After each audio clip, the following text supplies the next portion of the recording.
Good morning to everyone. Very good morning. So in the last uh, lecture, I have completed till future maintainable profit. I have explained you what the future maintainable profit is. Future maintainable profit is nothing but the average profit of the business, which is adjusted according to the future. That means if there is any expenses incomes which are not likely to occur in the future, we will adjust them. अगर future में income नहीं रहने वाला तो profit कम होगा. Future में ये income नहीं होने वाला है, अभी ये इनकम है तो फ्यूचर में नहीं होगा तो माइनस करेंगे. फ्यूचर में कोई एक्सपेंस नहीं होने, प्रेजेंट में एक एक्सपेंस है वो फ्यूचर में नहीं होगा तो फ्यूचर में वो एक्सपेंस नहीं होगा तो फ्यूचर का प्रॉफिट इंक्रीज होगा, ऐड करेंगे. और अभी अगर कोई एक्सपेंस नहीं है, फ्यूचर में कोई एक्सपेंस है वो होने वाला है तो प्रॉफिट कम होगा. फ्यूचर में कोई इनकम होने वाला है तो प्रॉफिट ऐड होगा. Accordingly we will adjust our future maintainable profit. Now what we want, इसमें हमें इंक्लूड करना है. Suppose we want the trading, only the trading profits. We want to include only the trading profits. Now what do you mean by trading profits? Trading profit matlab those profit which are earned with including the trading incomes. Matlab future trading profits include only the business incomes. Trading profit include only the business income. तो how to calculate the trading profit? इसमें हम क्या करते हैं, हमारा जो adjusted profit है जो हमें अभी मिला है, एडजस्टेड प्रॉफिट जो हमें इन फ्यूचर मिला है, दैट एडजस्टेड प्रॉफिट में से, that adjusted profits में से what we will do, we will minus the net non-trading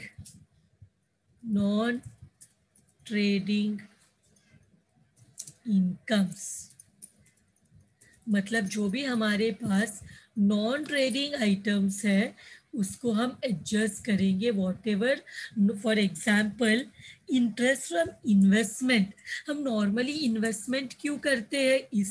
इस इन्वेस्टमेंट रिलेटेड टू बिजनेस और एक्सपेंसेस. तो हमारे पास जो भी नॉन ट्रेडिंग नेचर का इनकम या एक्सपेंस होगा उसको हम एडजस्ट करेंगे. जैसे फॉर एग्जांपल एडजस्ट हमारा जो हम इन्वेस्टमेंट करते हैं तो हमें इंटरेस्ट मिलता है, इनकम मिलता है इन्वेस्टमेंट से. Is it related to business? हम इज द इन्वेस्टमेंट जो हम करते हैं it is not related to business, तो हम लोग वो इनकम को माइनस करेंगे. या तो हम हमारे फिक्स सेट को सेल करते हैं, उससे हमें लॉस होता है, that is not related to business. तो हम ट्रेडिंग इनकम, जो नॉन ट्रेडिंग इनकम एक्सपेंसेस है उसको एडजस्ट करते हैं from the profit. We will get what, we will get our trading profit. हमें क्या मिलेगा? ट्रेडिंग प्रॉफिट मिलेगा. तो इस ये भी हमारा हो गया. Next what important thing we will discuss now is what is known as super profit.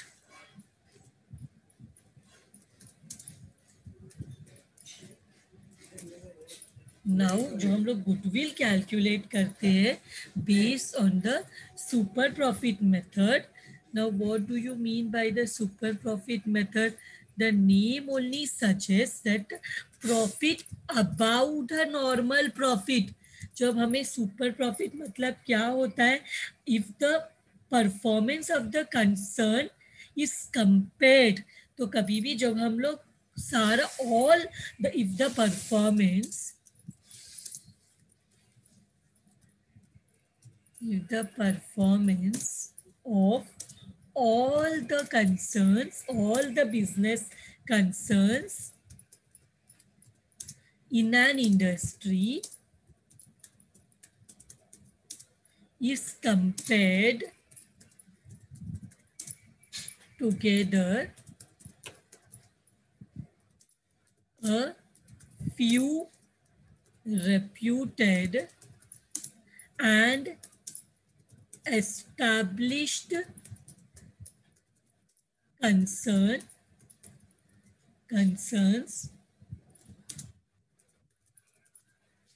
possessing goodwill would be found to making large profits. A majority of concerns would be earning average, or perfectly what we can say, normal profits, while some may be incurring losses. So here, see, when we measure the performance of all the concerns in an industry, हम comparison करते हैं. जैसे for example, there are e-commerce in companies in e-commerce industry. So अगर हम e-commerce industry का बात करें, तो there are many e-commerce companies who are conducting business on the online platform.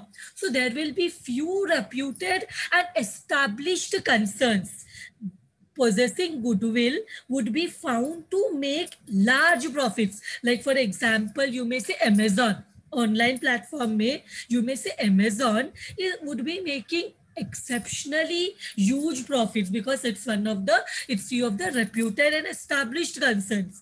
So, and there may be a majority of concerns which would be making average or normal profits, and there may be some businesses like for example Snapdeal which may be incurring losses. So ऐसे situation में तो thus only few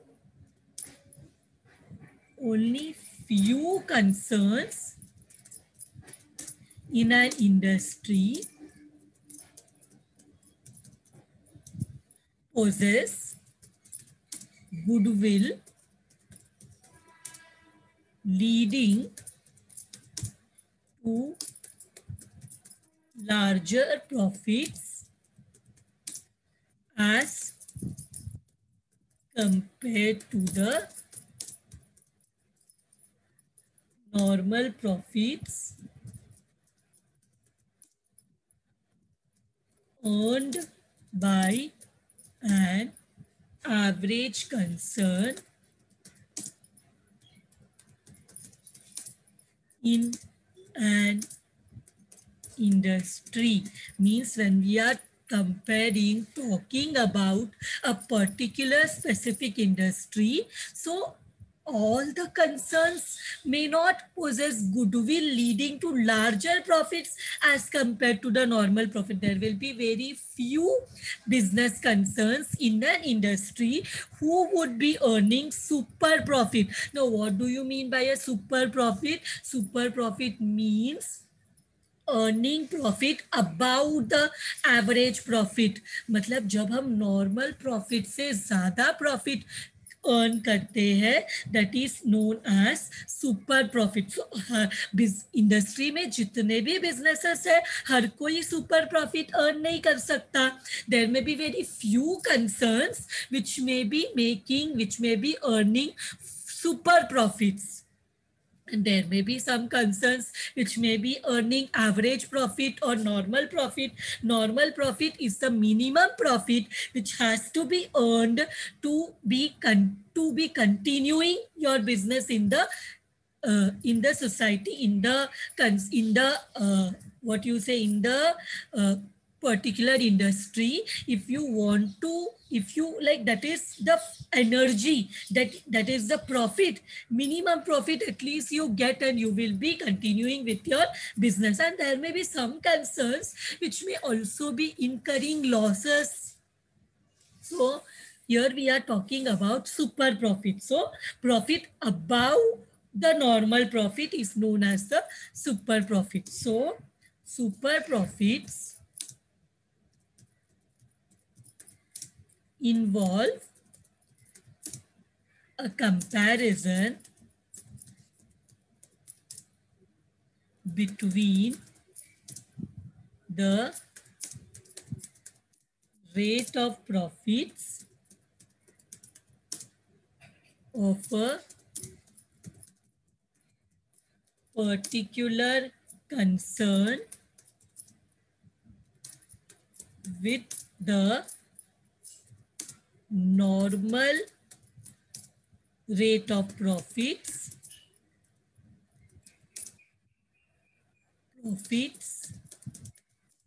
in an industry. मतलब जितना industry में जितना एक normal या average profit earn करना है, उससे जो अबाव, वो नॉर्मल से ऊपर जो प्रॉफिट्स अर्न करते हैं, उसको हम लोग बोलते हैं super profit.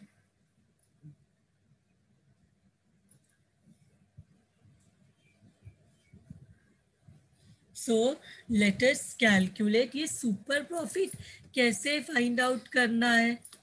How to calculate the super profit. Let us see how to calculate the steps to calculate super profit. तो सुपर प्रॉफिट कैलकुलेट करने का क्या स्टेप है? सबसे पहले we will have to find out the step 1 is to find out the FMP. FMP means what? Future maintainable profit. This is the profit of the concern whose goodwill we want to find out from super profit method. So ये जो profit है, ये business का profit है. Future maintainable profit कैसे calculate करते हैं वो मैंने प्रीवियस लेक्चर में ही बताया है. This is the average. This में be also called as the average adjusted profits which we have already seen in the previous lecture. तो ये हमारा पहला स्टेप रहेगा. फिर हमारा स्टेप 2 क्या है? स्टेप 2 में हमें क्या चाहिए? हमें अगर कैपिटल एम्प्लॉयड क्वेश्चन में दिया है तो हमें वो कैलकुलेट नहीं करना, नहीं तो we will have to calculate the capital employed. Now what do you mean by the capital employed? So this is the total funds used and applied in the business. This can be application of funds or funds used. Application of funds or funds used in business. Funds used in business. कि business में कितना capital employ किया है, use किया है, that is the capital employed. So now how to calculate the capital employed? Let us do this from the asset approach. Capital employed from the asset approach. Capital employed from asset approach. From the asset approach. How to calculate it? इसमें हम क्या करते हैं, पूरा assets लेते हैं. assets में दोनों आ जाएगा, fixed plus करंट असेट्स.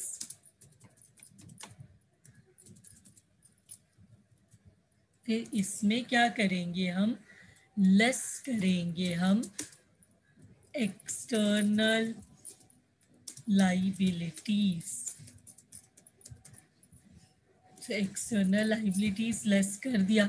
सो एक्सटर्नल लाइबिलिटीज आ गया, liabilities which are not internal, external creditors, bills payable, bank overdraft, etc., which are external liabilities. तो हमें मिल जाएगा net tangible assets. Now what do you mean by this? हमने यहाँ पे goodwill को यूज नहीं किया, टैंजिबल असेट्स है, क्यों गुडविल तो हमें फाइंड आउट करना है। सो नेट टैंजिबल असेट्स, इसमें से हमें लेस करना है, इसमें से हमें लेस करना है नॉन ट्रेडिंग असेट्स। मतलब हमें वो इन्वेस्ट, मतलब हमें वो असेट्स को नहीं लेना which are not related to business, मतलब नॉन ट्रेडिंग असेट। जैसे for example our investment, investment is not a business related asset. तो हम लोग यहाँ पे क्या करते हैं, नेट टैंजिबल असेट से माइनस करते हैं investment, because investment is a non trading asset. It is trading मतलब रिलेटेड टू बिजनेस, हमारे पास जो जो असेट है उसको ट्रेडिंग असेट बोल सकते हैं। Non trading asset are those asset which are not related to business. तो इसमें से हम क्या लेस करेंगे, इन्वेस्टमेंट लेस कर दिया, तब हमें मिल जाएगा ट्रेडिंग कैपिटल एम्प्लॉयड, तब हमें मिल जाएगा trading capital employed in the business. So अभी हमें क्या चाहिए, ये मिलने के बाद हमें एवरेज कैपिटल एम्प्लॉयड चाहिए। हमें क्या चाहिए, एवरेज कैपिटल एम्प्लॉयड। तो ये यहाँ पे मैं लिख देती हूँ, हमें क्या चाहिए यहाँ पे, average capital employed. So average capital, और क्वेश्चन में अगर बोलते हैं ना एवरेज कैपिटल एम्प्लॉयड, तो ही हमें एवरेज निकालना है, नहीं तो ये जो हमें मिल गया है ट्रेडिंग कैपिटल एम्प्लॉयड, हम इसको ही यूज करेंगे। If specifically in the question it is told that average capital employed चाहिए, तो हमें ये स्टेप, जो नेक्स्ट स्टेप हम करने वाले वो कंपल्सरीली करना है, नहीं तो it is like we have to give a assumption कि हमने एवरेज कैपिटल एम्प्लॉयड लिया, नहीं तो ऐसा लेंगे तो भी चलेगा, in case it is not told in the question. So trading capital employed से एवरेज निकालने के लिए हमें प्रीवियस ईयर का कैपिटल एम्प्लॉयड, अगर कैपिटल एम्प्लॉयड डायरेक्टली दिया है सम फ्यू इयर्स का, तो उसका एवरेज निकाल लेंगे। नहीं तो नॉर्मली क्वेश्चन में क्या दिया रहता है, सिर्फ 1 ईयर का असेट्स लाइबिलिटीज का इंफॉर्मेशन दिया है, ज्यादा ईयर का नहीं दिया। तो वो सिचुएशन में एवरेज कैपिटल एम्प्लॉयड निकालने के लिए हम क्या करते हैं, एवरेज कैपिटल एम्प्लॉयड निकालने के लिए यहाँ से लेस करते हैं half of the net profit earned during the year, earned during the year। ऐसा हम कब करते हैं, जब हमें सिर्फ करंट ईयर का असेट लाइबिलिटीज दिया है, सिर्फ करंट ईयर का असेट लाइबिलिटी दिया है, तो एवरेज कैसे निकालना है, जो हमारे पास net profit during the year है उसमें this is profit before distribution of dividend. अगर कभी क्वेश्चन में प्रपोज डिविडेंड दिया है तो वो प्रपोज डिविडेंड को हमें यहाँ पे ऐड करना पड़ेगा, मतलब this is the profit before distribution of dividend. Getting my point, ये जो प्रॉफिट जिसका आधा पोर्शन हम यहाँ पे लेस करते हैं, this is the profit before distribution of dividend, profit before distribution of dividend, उसका आधा जब हम यहाँ पे लेस करेंगे तब हमें मिलेगा average capital employed during the year. अगर क्वेश्चन में हमें opening capital employed and closing capital employed दिया है, अगर क्वेश्चन में हमें opening capital employed and closing capital employed दिया, तो एवरेज कैसे निकालना है, opening capital employed plus closing capital employed divide by 2, you will automatically get the average capital employed। नहीं दिया, ऐसे सिर्फ 1 ईयर का इंफॉर्मेशन दिया है, तो ये असेट्स लिया हमने, उसमें से एक्सटर्नल लाइबिलिटीज माइनस किया, फिर हमें क्या करना है, हमें non trading assets, that is अगर इन्वेस्टमेंट है तो वो बिजनेस रिलेटेड असेट नहीं है, उसको लेस करेंगे तो हमें मिल जाएगा ट्रेडिंग कैपिटल एम्प्लॉयड। और यहाँ पे गुडविल को कंसिडर नहीं करना है because we want only tangible assets, so we will get the average capital employed during the year, जब हमने half of the net profit, और ये नेट प्रॉफिट भी कौन सा, before distribution of dividend, before distribution of dividend, जो profit है हमारे पास, profit before distribution of dividend, उसका आधा, हाफ यहाँ पे लेस करना है, तो हमें मिल जाएगा एवरेज कैपिटल एम्प्लॉयड। और अगर फॉर एग्जाम्पल वन मोर वे जो मैंने अभी आपको बताया, एवरेज कैपिटल एम्प्लॉयड कैसे निकालना है, एवरेज कैपिटल एम्प्लॉयड, अगर हमें कभी क्वेश्चन में ओपनिंग कैपिटल एम्प्लॉयड दिया है, opening capital employed, opening capital employed दिया है, प्लस क्लोजिंग कैपिटल एम्प्लॉयड भी दिया है, closing capital employed divide by 2 करेंगे, तो in case this way it is given, तो ऐसे कैपिटल एम्प्लॉयड निकालना, but only 1 year balance sheet is given, तो ऐसे ऊपर जैसे हमने दिया वैसे एवरेज कैपिटल, इफ एवरेज नहीं बोला तो हम जो हमें ट्रेडिंग कैपिटल एम्प्लॉयड है उसको यूज कर सकते हैं। इसके बाद what we will do, after doing this,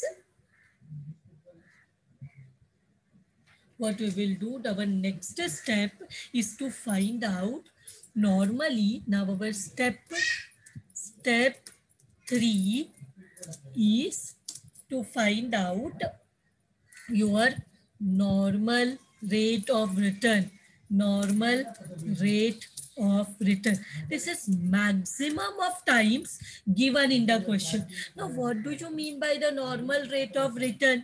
Normal rate of return is the return which is expected from a particular industry. मतलब मिनिमम इतना रिटर्न तो हमें मिलना चाहिए फ्रॉम अ पर्टिकुलर इंडस्ट्री, तो उसको बोलते हैं normal rate of return. This is the expected, minimum expected rate of return from a particular industry. मतलब हम क्या करते हैं कि हमें पता है इतना नॉर्मल रिटर्न तो हमें एक, अगर आप एक इंडस्ट्री में इन्वेस्ट करते हो तो आपको कितना रेट ऑफ रिटर्न, और नॉर्मली ये क्या है, जितना आप अपना अपने अमाउंट को, अपने पैसे को बैंक में रखते हो तो आपको जितना रिटर्न, उससे थोड़ा एक्स्ट्रा रिटर्न ही रहेगा, तभी आप बिजनेस करते हो। कि नहीं तो आपको बिजनेस करने का रिस्क लेने का क्या जरूरत है, आप अपना पैसे बैंक में रख के भी अगर आपको उतना रिटर्न मिलता है तो why will you do the business. तो इन अ पर्टिकुलर बिजनेस, मतलब ये उससे तो थोड़ा ज्यादा रहेगा, बैंक में रखने से आपको जो पैसा मिलता है उससे तो थोड़ा ज्यादा ही ये रेट ऑफ रिटर्न रहेगा, बिकॉज फिर what will be the incentive to do the business if you are getting the same return which you will get if you will keep the money in the bank, अभी आपको उतना ही return मिलता है। तो so normal return is the expected return by an investor from investment in a particular industry. So what is it? It is the normal return या फिर yield, yield also means return, normal yield या return expected by an investor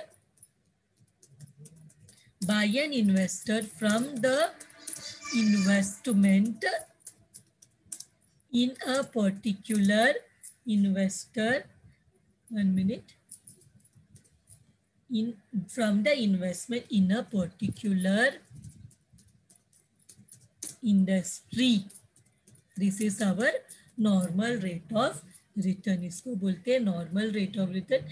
ये normally तो हमेशा question में दिया रहता है कि नॉर्मल रेट ऑफ रिटर्न क्या है, बट अगर for example it is not given तो there are some ways from which we can find out. तो यहाँ पे एक होता है एक्चुअल रेट, मतलब एक्चुअल रेट, ये कैसे फाइंड आउट करते हैं, नॉर्मल रेट ऑफ रिटर्न ही है, बट कैसे फाइंड आउट करते हैं, when total profits of all concerns, मतलब क्या, जितने सारे बिजनेसेस है एक इंडस्ट्री में उन सबका प्रॉफिट हमें दिया हो, which is actually very what you से वेरी अनएक्सपेक्टेड। तो ये एक्चुअल रेट कैसे निकाल सकते हैं, अगर if the final accounts all the concerns in an industry is available, a final account of all the concerns of all the businesses in an industry is available. This is looking very unexpected. ऐसे ये सब चीज हमें दे, ये पूरा जितने भी सारे बिजनेसेस है एक इंडस्ट्री में उन सबका फाइनल अकाउंट देना, this is like very impossible kind of thing which the formula wants. So total profits of all the concerns divide by total capital employed by all concerns. So ये formula जिसको हम actual rate भी बोल सकते हैं.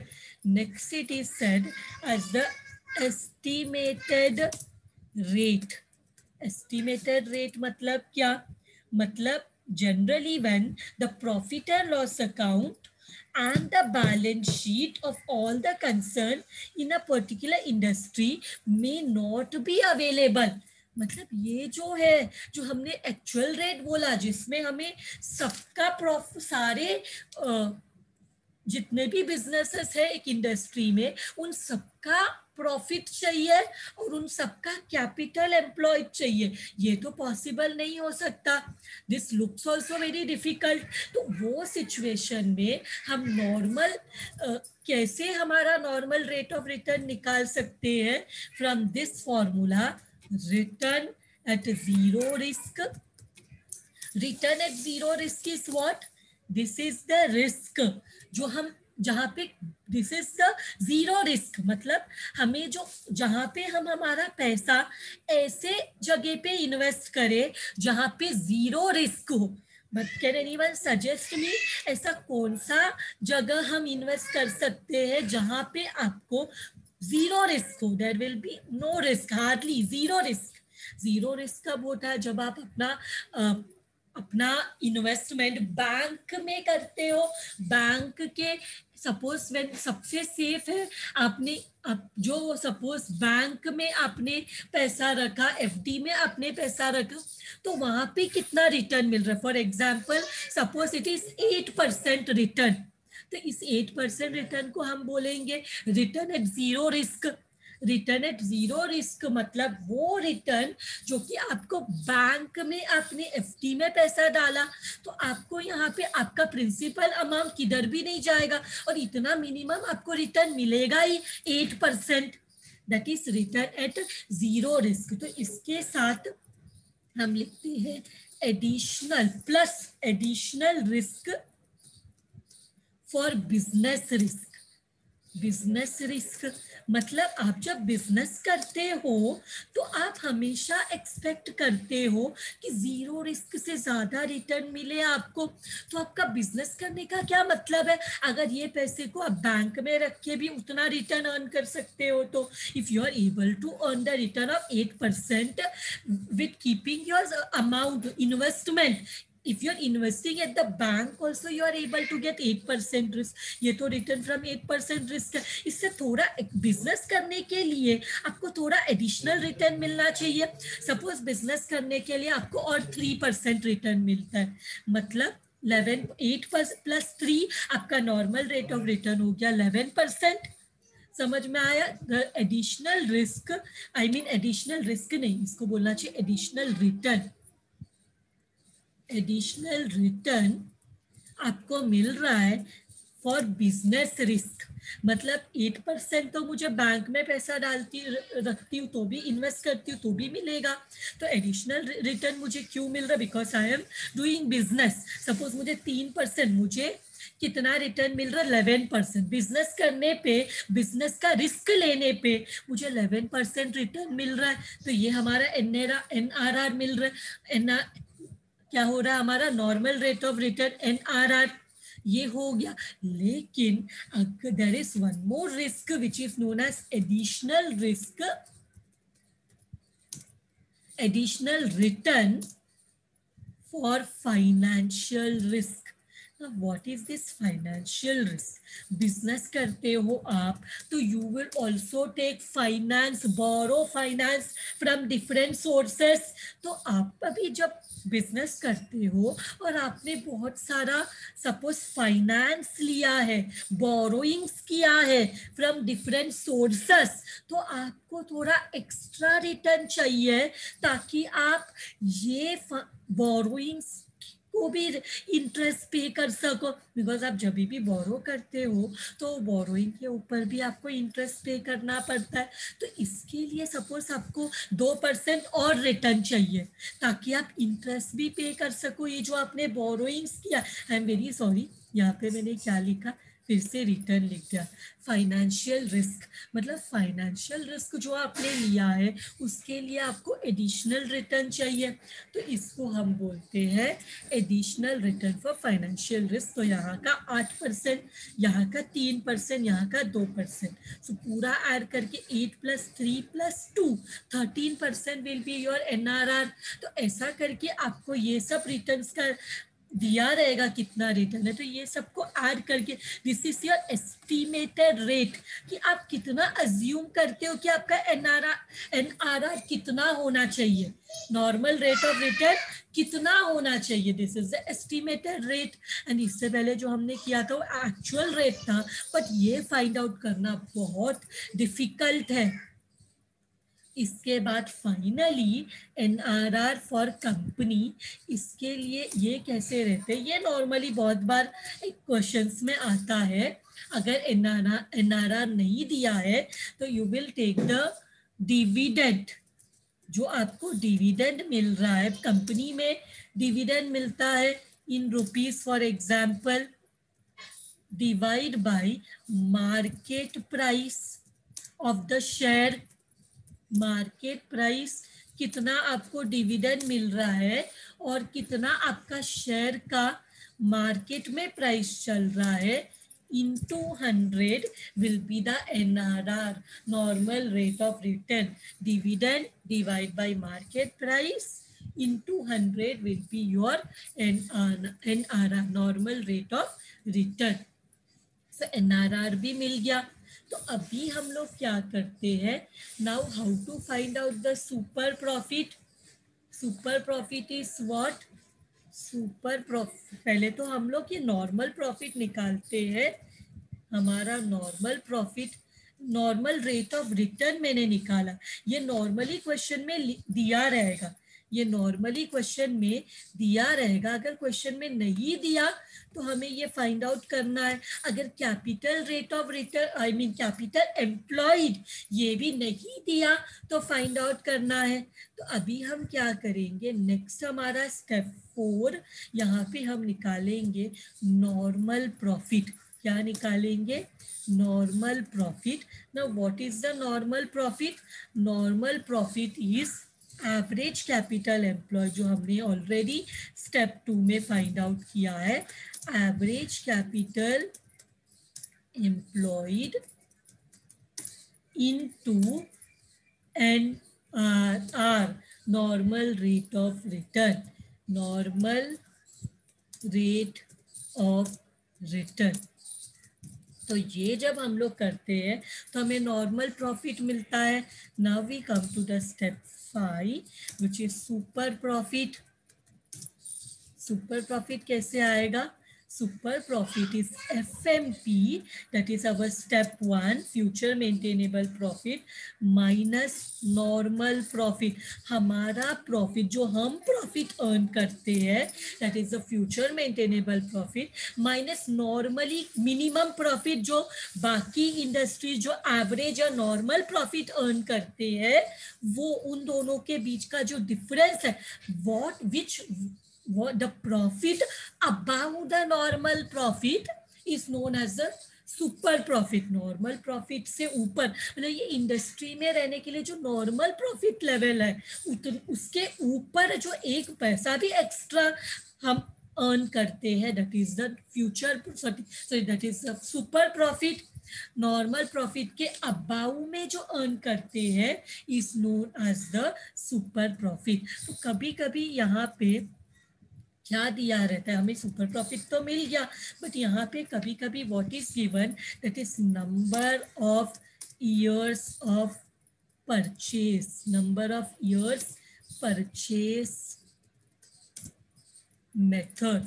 मतलब इसका meaning क्या है, मतलब फॉर एग्जाम्पल मुझे 1 लाख का सुपर प्रॉफिट हो रहा है, मुझे कितना 1 लाख का सुपर प्रॉफिट हो रहा है, तो ये प्रॉफिट मुझे कितना ईयर्स कंटिन्यू होगा, ये अजम्पशन कि ये सुपर प्रॉफिट मुझे फॉर एग्जाम्पल 3 ईयर्स तक कंटिन्यू होने वाला है। तो आज ही जब मैं बिजनेस को परचेज करती हूँ तो मैं बल्क में, लमसम में 3 ईयर्स का प्रॉफिट, जो सुपर प्रॉफिट जो अर्न होने वाला एज गुडविल, मैं क्या करती हूँ, so goodwill is equal to, goodwill calculate करते वक्त, या अगर नंबर ऑफ ईयर्स परचेस नहीं दिया, so goodwill is equal to super profit. If number of years purchase is not given, if number of years purchase is not given, goodwill is equal to super profit.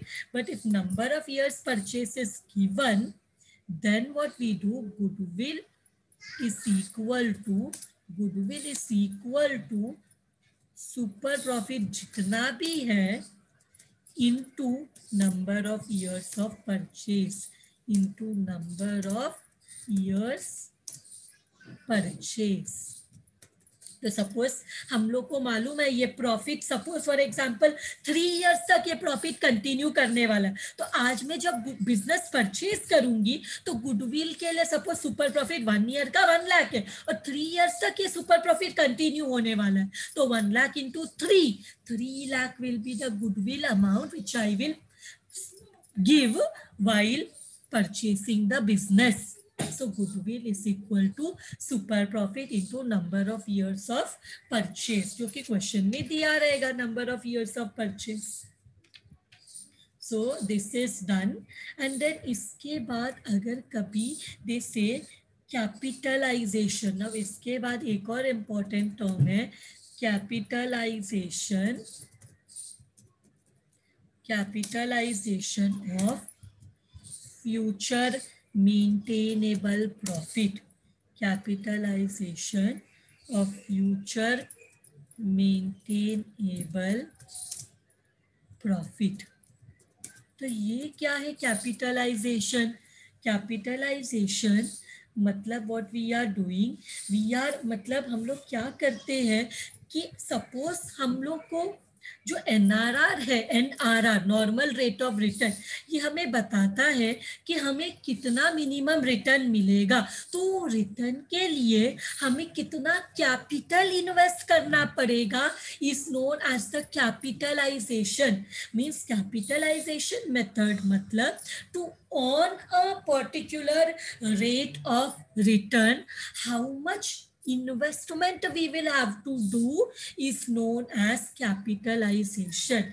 मतलब return NRR 10% है तो उसका 100% value कितना रहेगा, अगर ये जो profit है ये 10% वैल्यू है तो उसका 100% वैल्यू, तो हमें ये प्रॉफिट के लिए इन्वेस्टमेंट कितना करना पड़ेगा। अगर आपको 1 लाख का रिटर्न आ रहा है एंड ये रिटर्न 10% है तो 100% वैल्यू आपको कितना इन्वेस्ट करना पड़ेगा। आपको रिटर्न अगर 10% का आ रहा है देन रिटर्न इज 1 लाख, तो 100% इन्वेस्टमेंट कितना रहेगा, that is capitalization. So we will first see capitalization of future maintainable profit. तो उसका हम लोग क्या करते हैं, सबसे पहले valuation of business, valuation of business, and this valuation of business is what it is including goodwill. So ये जो बिजनेस हम वैल्यू करते हैं इसमें गुडविल इंक्लूडेड है, so it is inclusive of goodwill. तो इसके लिए हमें क्या करना है, फ्यूचर मेंटेनेबल प्रॉफिट हमें सबसे पहले फाइंड करना पड़ेगा, into 100 divide by normal rate of return, मतलब 10%।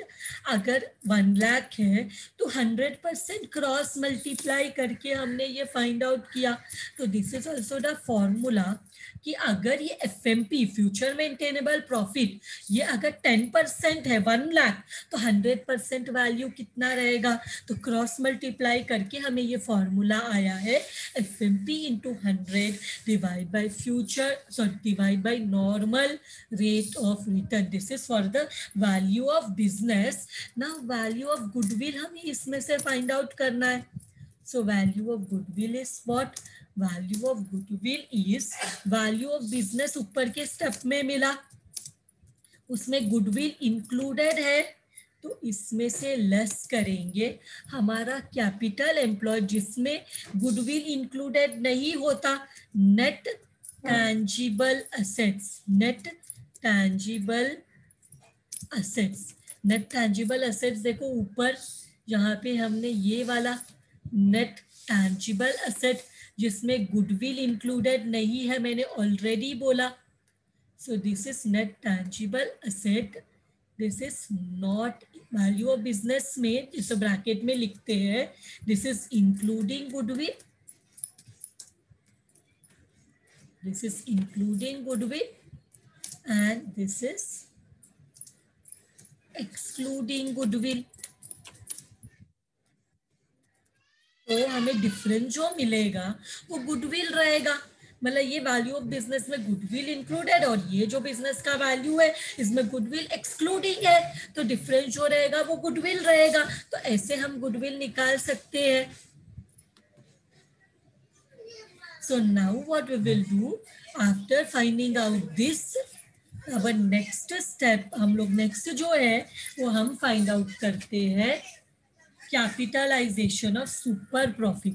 तो इसका फॉर्मूला क्या है? कैपिटलाइजेशन, कैपिटलाइजेशन मतलब 100% वैल्यू निकालना। सो कैपिटलाइजेशन ऑफ सुपर प्रॉफिट का भी सेम फॉर्मूला है, बट यहाँ पे हमें गुडविल डायरेक्टली मिल जाएगा। तो यहाँ पे गुडविल कैसे रहेगा? Goodwill is equal to super profit, super profit, super profit into 100 divide by NRR, that is normal rate of return, normal rate of return. So with this our explanation related to goodwill is done. Explanation related to goodwill is done.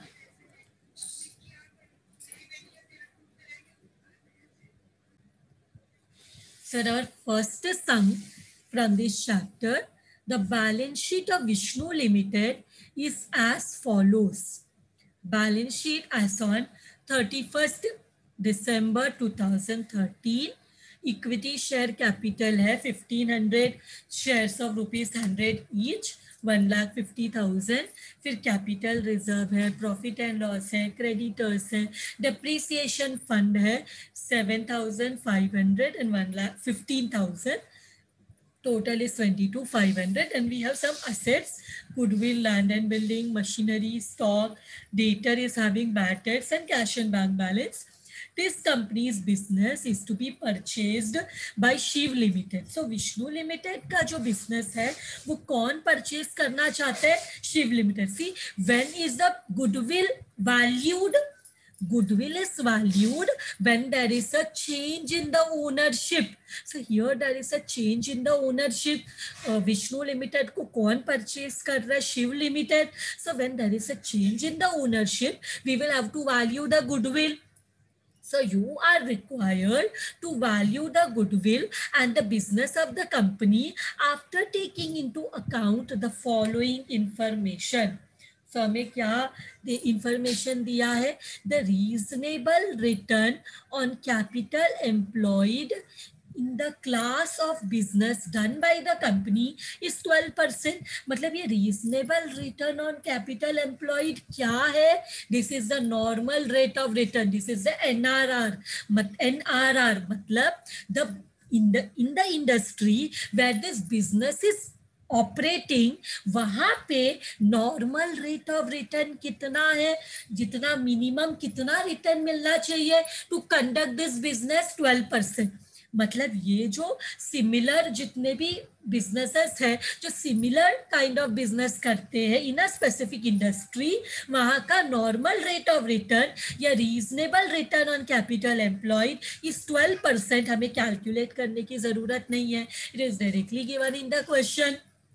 The company's average profit of the last 5 years after making provision for taxation at 50% amounted to rupees 47,500।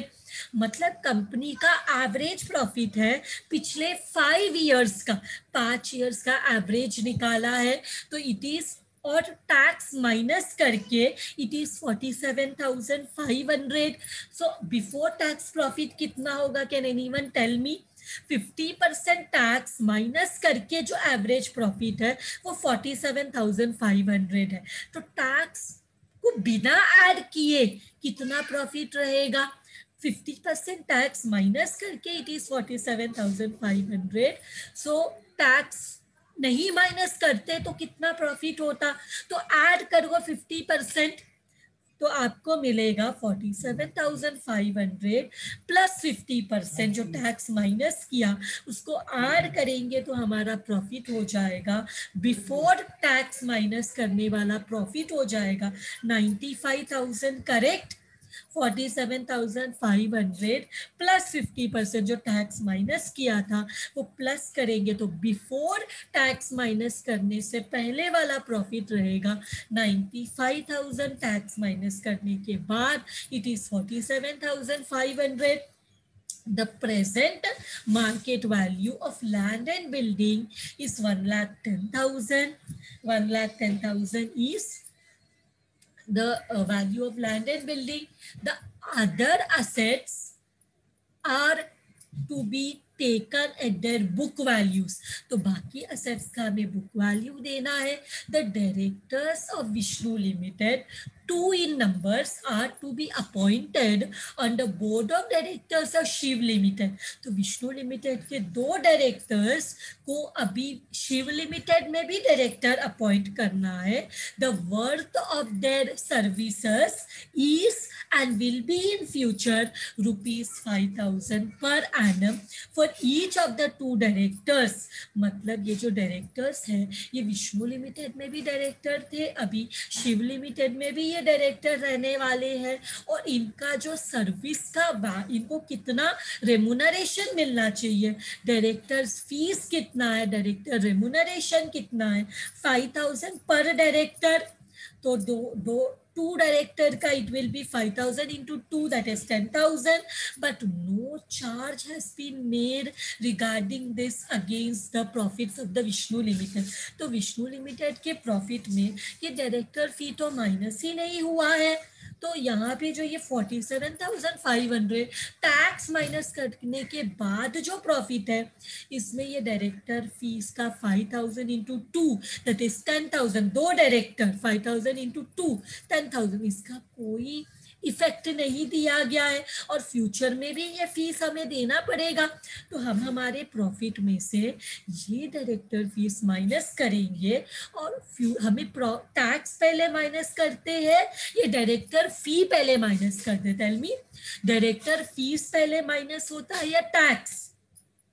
पहले तो director fees minus होना चाहिए, तो हम tax add back करेंगे, director फी minus करेंगे, और उसके बाद दोबारा टैक्स 50% माइनस करेंगे, तो हमें मिलेगा फ्यूचर मेंटेनेबल प्रॉफिट। तो हमें मिलेगा future maintainable profit. The goodwill of the business of Vishnu limited is to be taken at 4 years purchase of super profit of the company. तो हमें क्या करना है, ये कितने ईयर्स का परचेज बोला है, मतलब ये जो सुपर प्रॉफिट है ये मानते हैं कि this will continue for 4 years। ये जो प्रॉफिट जो हमें मिलने वाला है super profit, it is assumed to be continued for 4 years। तो हमें क्या करना है, जो भी सुपर प्रॉफिट मिलेगा इनटू 4 करेंगे तो हमें गुडविल आ जाएगा। So goodwill is to be valued at 4 years purchase of super profit. तो ये हम लोग जो गुडविल फाइंड आउट करने वाले हैं ये हम लोग सुपर प्रॉफिट मेथड से कैलकुलेट करेंगे। तो सुपर प्रॉफिट मेथड में जैसे मैंने बताया था पहला step, first step will be to find out future maintainable profit. Our first step is to calculate future maintainable profit. तो future maintainable profit calculate करने के लिए what we will do, future maintainable profit calculate करने के लिए first हमें यहाँ पे दिया हुआ है हमारा एवरेज प्रॉफिट। हमें चाहिए एवरेज प्रॉफिट, एवरेज प्रॉफिट हमें भी आफ्टर टैक्स जो दिया है क्वेश्चन में, after tax this is given in the question, how much it is, this is 47,500। इसमें हम ऐड करेंगे टैक्स एट 50%, जो माइनस किया है वो हम ऐड करेंगे। तो ये सेम अमाउंट है 50 50 100। तो यहाँ पे चाहिए तो वर्किंग में देखो 47,500, ये 50%, इसका जो 50%, ये 50% है तो इसका 50% टैक्स भी उतना ही रहेगा जितना, अगर 40%, अगर ये 50% आफ्टर टैक्सेस तो सबसे वर्किंग नोट में 47,500 ये क्या है, ये आफ्टर टैक्स प्रॉफिट है, ये आफ्टर टैक्स प्रॉफिट है। और ये भी कितना रहेगा, ये भी 50% है। सो हमारा जो टैक्स है वो भी 50% था, हमारा जो टैक्स है वो भी 50% है। वो कितना रहेगा, अगर ये 50% है तो दूसरा 50% also will be the same amount, also will be the same amount which is 47,500, 47,500। ये जो बाकी 50% है तो टैक्स 50% माइनस किया तो वो भी सेम अमाउंट रहेगा।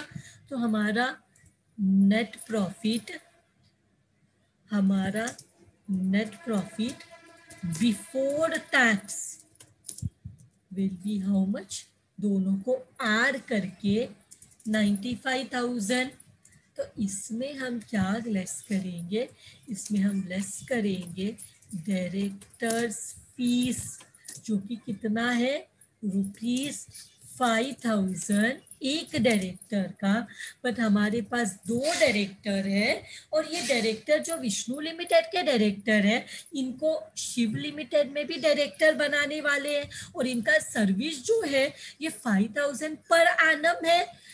तो 1 डायरेक्टर का 5,000 तो 2 डायरेक्टर का 10,000। और इसका charge they say that no change, see but no change नहीं है ये this is charge, this is not change, it is what, it is charge, but no charge has been made regarding this, मतलब इसको charge नहीं किया, इसको deduct नहीं किया है। तो इसको अभी डिडक्ट करते हैं। So it is 10,000।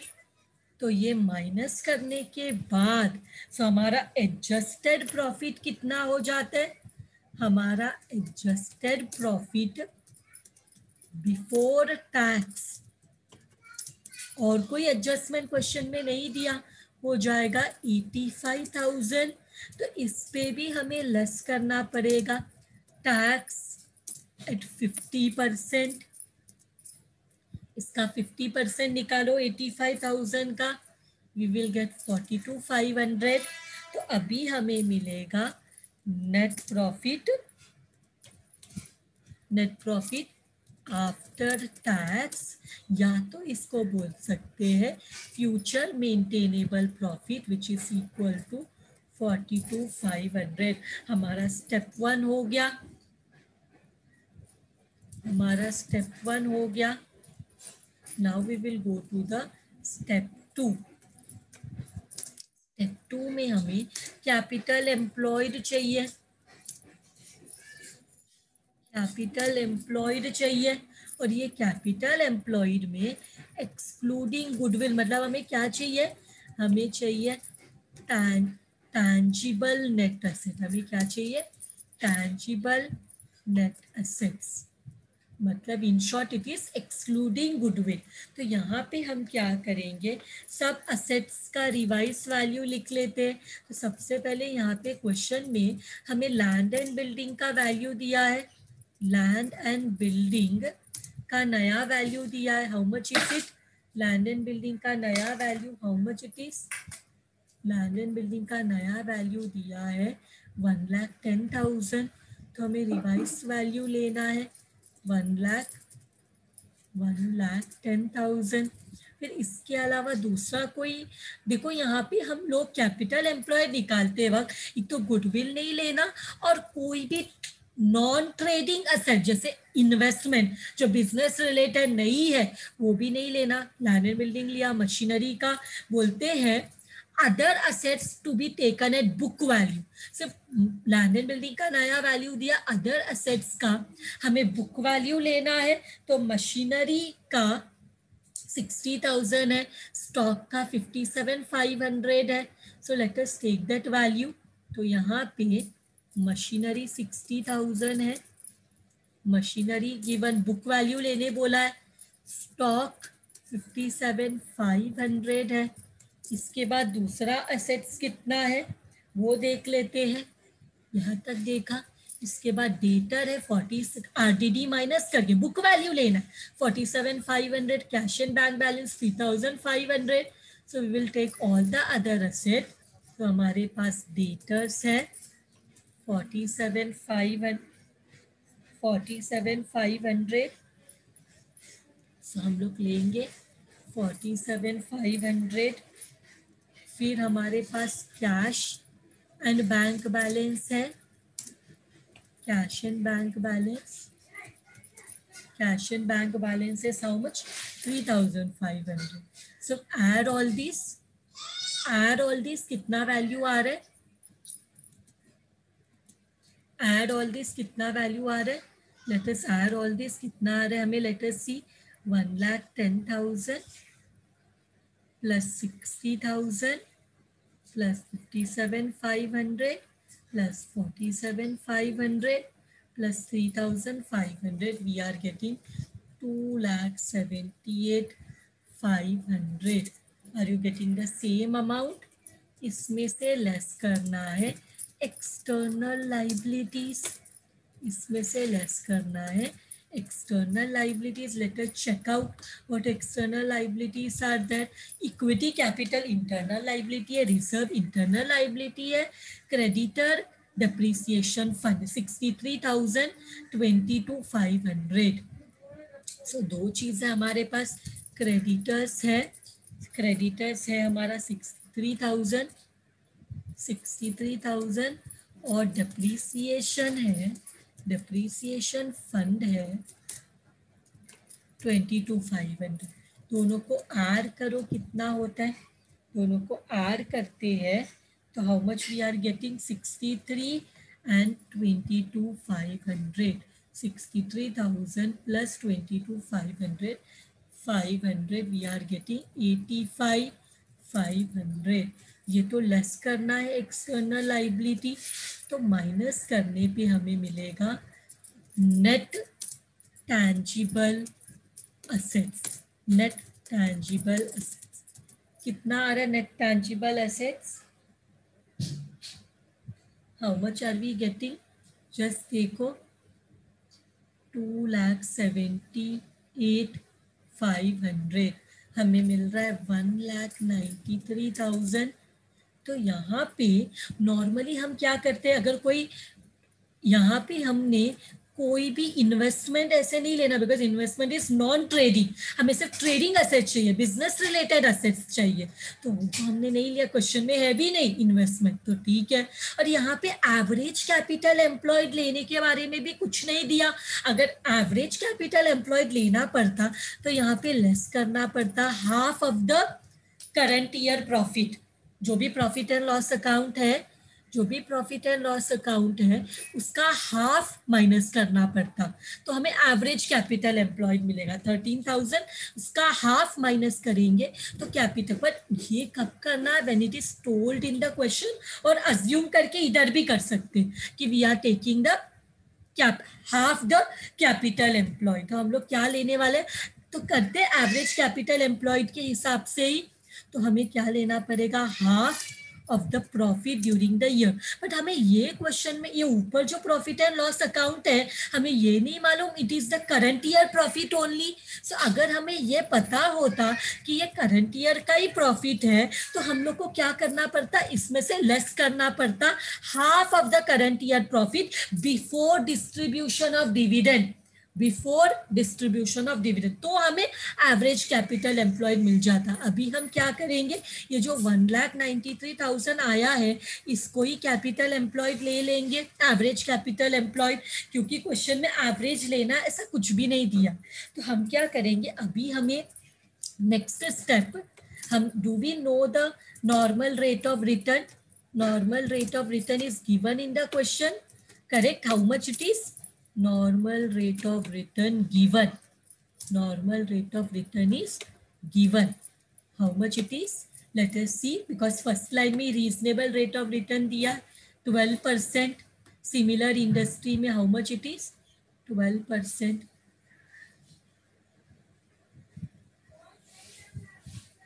it is how much 12%। तो इसके बाद हमें क्या चाहिए, नॉर्मल प्रॉफिट चाहिए, नॉर्मल प्रॉफिट चाहिए, step 4 normal profit, normal profit is what, normal profit is capital employed, जो कि हमें मालूम है, हमने फाइंड आउट किया, into NRR, normal rate of return. So 1,93,000 into 12%, देखो कितना आता है, 1,93,000 into 12%, it is coming to how much? It is coming to rupees, how much are you getting? 23,160, 23,160 आ रहा है, 1,93,000 into 12%, 23,160। तो इसके बाद अब नाउ अवर स्टेप 5 क्या है, super profit. Super profit is what, it is हम लोग जो प्रॉफिट अर्न कर रहे हैं एफएमपी कंपनी का प्रॉफिट माइनस नॉर्मल प्रॉफिट, कि नॉर्मल मिनिमम इतना प्रॉफिट होना चाहिए, उसके ऊपर जो भी प्रॉफिट अर्न करेंगे that will be super profit.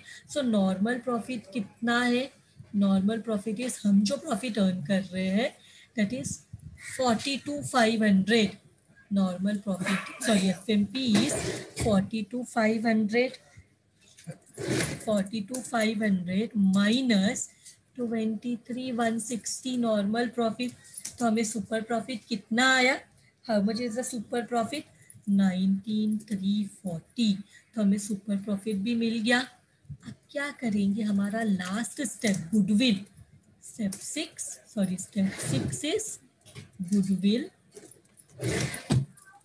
Goodwill का क्या फॉर्मूला है, गुडविल का फॉर्मूला है super profit into, super profit into number of years of purchase,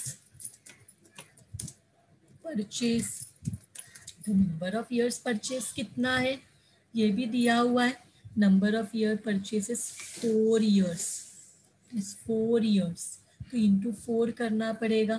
तो सुपर प्रॉफिट पता है, दिस 19,340 इंटू 4 करो, you will get the goodwill,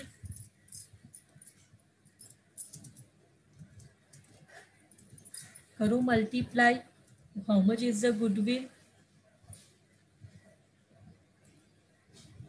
how much is the goodwill, rupees 77,360, so this is the goodwill. So we have found out the goodwill, this with this sum is done, So now we will do the next sum. Let us read. The Tom Company Private Limited is to be absorbed by the Jerry Company Private Limited in order to decide upon the purchase consideration. So ये क्या हुआ, यहाँ पे दिया है that जो Tom company private limited है इसको अब्सॉर्ब करने वाला है जेरी कंपनी प्राइवेट लिमिटेड. तो whenever there is a change in ownership we will have to calculate goodwill, we will have to value goodwill. So in order to decide upon the purchase consideration it is necessary among other things to value the goodwill attaching to the business of Tom Company Private Limited. तो हमें क्या करना है, goodwill calculate करना है. The two companies agree that the basis of the average annual super profits the net profit being averaged over 5 years and subject to adjustment is to be considered. हमें देखो 5 years का profit दिया रहेगा, हमें उसका average निकालना पड़ेगा. They have told, दोनों कंपनी ने ये म्यूचुअली एग्री किया कि वो लोग average annual super profit find करेंगे. उसके लिए नेट प्रॉफिट जो है वो 5 years का दिया है जिसका एवरेज निकालना पड़ेगा. Subject to adjustment is to be consider. अगर कोई एडजस्टमेंट करना है प्रॉफिट में तो वो हमें कंसीडर करना है. So the profit of Tom Company Private Limited for the first 5 years before charging income tax at 55% on income are as follows. तो ये जो प्रॉफिट है ये बिफोर टैक्स प्रॉफिट है. ये जो प्रॉफिट है क्वेश्चन में से it is given the profit of the Tom company private limited for the first 5 years before charging income tax. Income tax charge किए बिगर it is given 55% of income are as follows. तो यहाँ पे 2009 का profit दिया है, 2010 का profit है, 11, 12, 13. तो सब ईयर्स का प्रॉफिट इधर दिया है. The directors of Tom company private limited 3 in number, 3 director है टॉम कंपनी प्राइवेट लिमिटेड का, will be appointed on the board of Jerry company private limited on absorption. तो अब्जॉर्प्शन होने पे टॉम के 3 director will be continued as the director of Jerry company private limited and it is Jerry company में directors बनने वाले and it is considered that their services have been and will be in future worth ₹10,000 each per annum. तो तीनों director को, एक एक director को 10,000 each remuneration fees मिलने वाला है. तो अब 3 है मतलब 10,000 इंटू 3 30,000 हो जाएगा. There has never been made any charge against the profit. तो क्या हुआ, ये जो 30,000 का डायरेक्टर का फीस है ये प्रॉफिट में पहले ये जो ऊपर का 5 साल का प्रॉफिट है ना वहां पे इसका चार्ज नहीं किया है, वहां पे ये प्रॉफिट को एडजस्ट नहीं किया है. So there has never been made any charge against the profit of Tom Company Private Limited for such services. तो डायरेक्टर के सर्विस का वो प्रॉफिट में उसको माइनस नहीं किया है, चार्ज नहीं किया है, इफेक्ट नहीं दिया है. The average capital invested in net tangible assets over the period is ₹3,60,000. देखो average capital invested in net tangible asset, net मतलब एक्सटर्नल लाइबिलिटीज को एडजस्ट करके ऑलरेडी हमें अब नेट हमें कैपिटल एम्प्लॉयड ऑलरेडी क्वेश्चन में दिया है 3,60,000 and it is considered that the normal return to be expected from a particular type of business carried on by Tom company private limited is 10%. मतलब normal rate of return also is given in the question 10%. वो भी calculate नहीं करना है, capital employed भी calculate नहीं करना है, वो भी क्वेश्चन में दिया हुआ है. Capital employed is also given in this question. NRR also is given 10%. तो हमें क्या करना है, हमें कैलकुलेट करना है value of the goodwill and business of Tom company private limited, हमें दोनों वैल्यू करना है, गुडविल भी वैल्यू करना है एंड बिजनेस भी वैल्यू करना है of Tom company private limited based on the above information. So let us start with the solution. तो सबसे पहले स्टेप 1 इज एफएमपी हमें चाहिए. स्टेप 1 में हमें क्या चाहिए, हमें फ्यूचर मेंटेनेबल प्रॉफिट चाहिए. तो यहाँ पे निकालने के लिए पहले तो ये सबका एवरेज प्रॉफिट निकालते हैं. Let us find out the average profit before tax, because tax minus नहीं किया. तो ये सब प्रॉफिट को ऐड करेंगे और इसका एवरेज प्रॉफिट निकालेंगे. उसका फॉर्मूला पहले मैं दिखा देती हूँ. Total profit divide by number of years. Total profit divide by total number of years. So total number of years is 9, 1, 2, 3, 4, 5. 1, 2, 3, 4, 5. तो 5 is the total number of years. तो उससे डिवाइड करना पड़ेगा. तो यहाँ पे टोटल प्रॉफिट निकालते हैं. हर साल के प्रॉफिट को ऐड करेंगे. 1 लाख प्लस 1,30,000 प्लस 90,000. लॉस होता तो माइनस करते. 1,10,000 प्लस 1,50,000. तो इसको डिवाइड करना है. Total number of years 1, 2, 3, 4, 5. तो हमें एवरेज प्रॉफिट आ जाएगा. ये सबको ऐड करो. 1 lakh plus 1,30,000 plus 90 plus 1,10,000 plus 1,50,000 we will get 5,80,000 divide by 5. तो हमारा average profit before tax is 1,16,000. तो ये मिल गया. अभी क्या करना है, हमें एवरेज प्रॉफिट बिफोर टैक्स मिल गया 1,16,000. इसमें से लेस करना पड़ेगा डायरेक्टर्स फीस. इसमें से लेस करना पड़ेगा डायरेक्टर्स फीस, जो कि कितना है 10,000 है. डायरेक्टर्स फीस कितना है 10,000 इंटू कितने नंबर ऑफ डायरेक्टर है 3 डायरेक्टर है. तो ये हो जाएगा 30,000. तो हमें मिल जाएगा कितना, how much will be our adjusted profit before tax. हमारा एडजस्टेड प्रॉफिट कितना रहेगा, एडजस्टेड प्रॉफिट बिफोर टैक्स कितना रहेगा, माइनस करो, वी विल गेट 86,000. अभी हमें क्या करना है, लेस टैक्स करना है. 55% है टैक्स. Tax at 55%. तो 86,000 का 55% निकालो. 86,000 का 55%, वी आर गेटिंग 47,300. तो हमें अभी मिलेगा future maintainable profit FMP, average profit after tax या future maintainable profit. How much it is, minus करो 38,700. FMP मिल गया. अब हमारा स्टेप 2 में capital employed already given. Capital employed given in the question.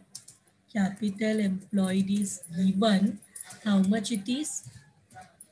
It is rupees 3,60,000. और हमें step 3 में NRR चाहिए. Step 3 NRR also given. Normal rate of return. Normal rate of return. This is also given. 10% correct. Normal rate of particular type of industries को highlight भी किया हमने. 10%. अभी हमारा स्टेप 4 में नॉर्मल प्रॉफिट निकालना है. नॉर्मल प्रॉफिट, नॉर्मल प्रॉफिट क्या है, कैपिटल एम्प्लॉयड जो कि क्वेश्चन में दिया है इनटू NRR. तो कैपिटल एम्प्लॉयड इज 3,60,000 इंटू 10% करो, we will get the normal profit. Normal profit कितना है, ₹36,000. तो हमारा सुपर प्रॉफिट कितना है, step 5 super profit which is equal to goodwill, क्योंकि यहाँ पे number of years of purchase नहीं दिया. So normal profit is FMP minus, I mean super profit is FMP minus normal profit. So हम लोग कितना एक्स्ट्रा कमा रहे हैं जो नॉर्मल इंडस्ट्रीज कमा रही है ये इंडस्ट्री में.